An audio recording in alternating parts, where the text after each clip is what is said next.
Friends, good morning. आज हम class 10 के चैप्टर 6 ट्रायंगल्स यानी त्रिभुज के बारे में पढ़ेंगे। त्रिभुजों की एक प्रॉपर्टी सर्वांगक्षमता हमने 9th क्लास में पढ़ी थी। सर्वांगक्षमता का मतलब क्या है? ऐसी त्रिभुज जिसके आकार और आकृति दोनों बराबर हों। जैसे मेरे पास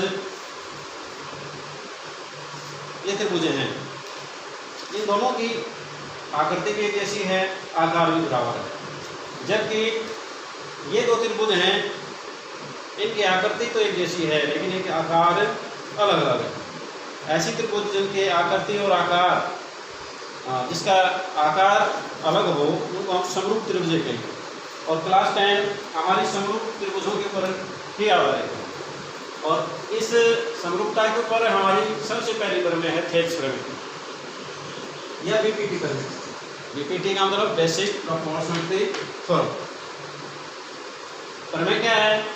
किसी त्रिभुज की एक भुजा के समांतर खींची गई रेखा अन्य दो भुजाओं को समानुपात में बांटती है। तो इस प्रमेय के दो भाग हैं। पहले भाग है कि किसी त्रिभुज की एक भुजा के समांतर एक रेखा खींची गई है, त्रिभुज एबीसी, इसमें बी की समानांतर खींचा है हमने पीसी के। जो पहला भाग है उसको हम कहते हैं दिया है। तो दिया है हमारे पास बी की समानांतर है पीसी के। दूसरा भाग होता है उस प्रमेय को सिद्ध करना हमें कि अन्य दो भुजाओं को समानुपात में बांटती है। इसका मतलब क्या है कि जो अन्य दो भुजाओं को इन बिंदुओं पे काटती है डी और बी, इन भुजाओं का अनुपात बराबर होगा, यानी एडी बटा डीबी बराबर है एबी बटा पीसी। ये हमने सिद्ध करना है। इस रचना को इसको सिद्ध करने के लिए हमने इसमें थोड़ी सी रचना करनी है। क्या रचना है? बीसी तथा बीई को मिलाया, बीसी और बीई को मिलाया। अगला काम है कि बीजी एक लंब खींचेंगे हम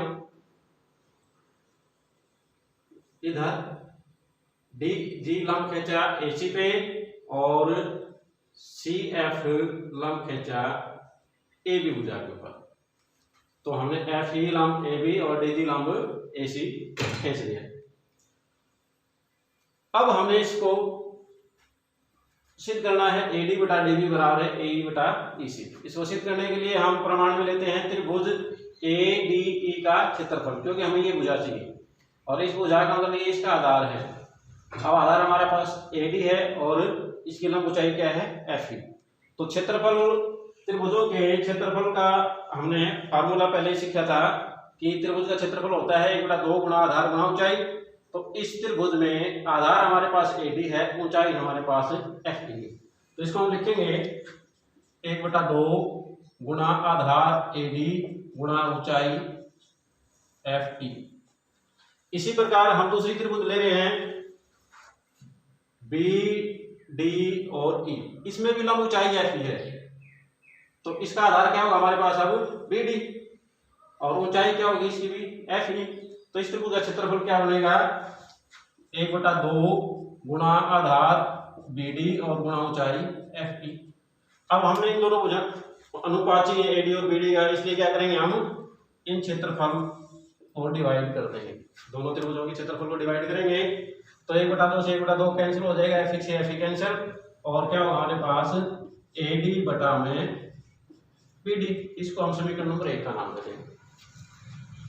इसी प्रकार हम इसके राइट साइड से भी दोनों त्रिभुजों का क्षेत्रफल निकालेंगे, त्रिभुज ए डी ई।